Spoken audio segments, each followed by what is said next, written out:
الرحمن الرحيم فمن تاب من بعد ظلمه وأصلح فإن الله يتوب عليه إن الله غفور رحيم ألم تعلم أن الله له ملك السماوات والأرض يعذب من يشاء ويغفر لمن يشاء والله على كل شيء قدير۔ ترجمہ: پھر جو شخص اپنی ظالمانہ کارروائی سے توبہ کر لے اور معاملات درست کر لے تو اللہ اس کی توبہ قبول کر لے گا، بے شک اللہ بہت بخشنے والا بڑا مہربان ہے۔ کیا تم نہیں جانتے کہ آسمانوں اور زمین کی حکمرانی صرف اللہ کے پاس ہے؟ وہ جس کو چاہے عذاب دے اور جس کو چاہے بخش دے، اور اللہ ہر چیز پر پوری قدرت رکھتا ہے۔ پچھلی آیت میں اللہ رب العزت نے چوری کی سزا بیان کی تھی کہ اگر کوئی مرد یا عورت چوری کر لیتا ہے تو اس کی سزا یہ کہ اس کا ہاتھ کاٹا جائے گا، چاہے جس کا مال چوری کیا ہے وہ معاف بھی کر دے، پھر بھی یہ ہاتھ کاٹنے والی جو حد ہے یہ ساکت نہیں ہوگی، اس لیے کہ یہ حدود اللہ ہے، اور حدود اللہ اور قصاص میں یہی فرق تھا کہ حدود اللہ وہ انسان کے معاف کرنے سے معاف نہیں ہوتا، وہ حد پھر بھی جاری ہوتی ہے۔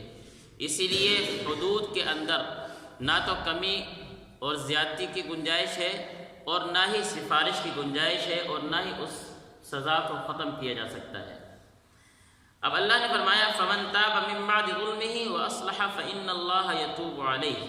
ہاں، ایک آدمی چور ہے، وہ چوری کر رہا ہے، اگر وہ پکڑے جانے سے پہلے توبہ کر لیتا ہے، اگر وہ پکڑے جانے سے پہلے توبہ کر لیتا ہے اور اس جرم سے ہمیشہ ہمیشہ کے لیے اپنے آپ کو بری کر لیتا ہے کہ میں آئندہ یہ گناہ نہیں کروں گا، فمن تاب من بعد ظلمہ، تو اللہ فرماتے ہیں کہ اب اس کے اس توبہ کو قبول کیا جائے گا اور اس کو کچھ نہیں کہا جائے گا۔ ہاں، اگر پکڑا گیا، پکڑے جانے کے بعد وہ توبہ کر رہا ہے، اس کی اس توبہ کا وہ آخرت کے اعتبار سے تو فائدہ مند ہو سکتی ہے، لیکن دنیا میں سزا لازمی جاری ہوئی۔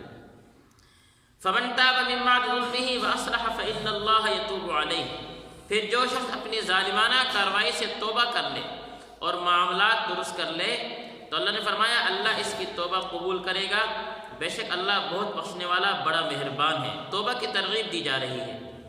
الم تعلم ان اللہ، یہاں پر اللہ رب نے فرمایا کہ اے انسان، کیا تو یہ بات نہیں جانتا کہ اس کائنات کا خالق اور مالک اللہ ہے؟ اس آسمان اور زمین میں جو کچھ ہے اس کو پیدا کرنے والی ذات اللہ ہے، اس کے اوپر قدرت رکھنے والی ذات اللہ ہے۔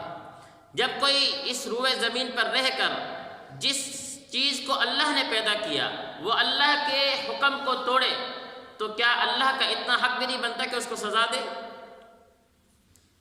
اللہ رب العزت سمجھا رہے ہیں کہ اے انسان، تیرے ذہن میں یہ جو بات ہے کہ کیا اگر چوری کر رہا ہے تو چور کا ہاتھ کاٹا جا رہا ہے تو اس کے ساتھ زیادتی نہیں ہے؟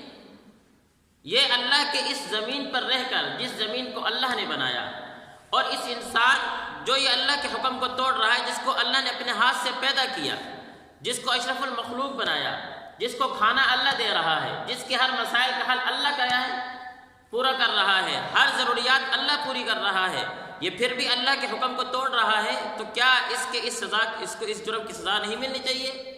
تو پھر یہ اعتراض کہ اس انسان کے ساتھ یہ زیادتی ہے، یہ نظریہ غلط ہے، یہ سوچ غلط ہے، یہ زیادتی نہیں ہے، یہ تو اس انسان کے ساتھ اللہ نے ابھی نرمی والا برتاؤ کیا ہے کہ اس روئے زمین پر جہاں اللہ نے ایک امن کا درس دیا ہے، سارے کے سارے اللہ رب العزت کی امان میں ہیں، پھر یہ انسان دوسرے انسان کا حق مارتا ہے، پھر یہ انسان دوسرے انسان پر ظلم کرتا ہے، پھر یہ انسان دوسرے انسان کے مال کو ناحق اور ناجائز طریقے سے لیتا ہے اور اللہ کے حکم کو توڑتا ہے۔ الم تعلم، کیا تو نہیں جانتا ان اللہ لہ ملک السماوات والارض، اس زمین اور آسمان کا مالک اور اس کی بادشاہت تو اللہ کے پاس ہے۔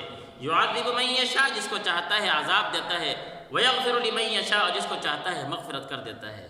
تو اس میں اعتراض والی بات نہیں ہے۔ واللہ علی کل شیء قدیر، اور اللہ تو وہ ذات ہے جو ہر چیز پر قادر ہے۔ اللہ تو وہ ذات ہے جو ہر چیز پر قدرت کاملہ رکھتی ہے۔ انسان کی قدرت ایک چیز پر وہ اختیاری، وہ جزوی طور پر ہو سکتی ہے۔ اگر یہ انسان کے ہاتھ شل ہو جائے، یہ انسان پکڑ جائے، کیا اپنے اختیار چلا سکتا ہے؟ لیکن اللہ کی ذات تو ایسی ہے، کسی کی محتاج نہیں اپنے اختیار چلانے میں۔ اللہ کی ذات تو ایسی ہے کہ اپنا حکم جاری کرنے میں کسی سے پوچھ گچھ کی ضرورت نہیں ہے۔ اس کو تو اللہ کے پاس جو اختیار ہے وہ تو لامحدود ہے، لا انتہا ہے، جس کی کوئی انتہا ہی نہیں ہے۔ آج اس روئے زمین پر رہ کر تیرا بیٹا اگر تیری نافرمانی کرے تو اس نافرمانی پر اپنے بیٹے کو سزا دیتا ہے۔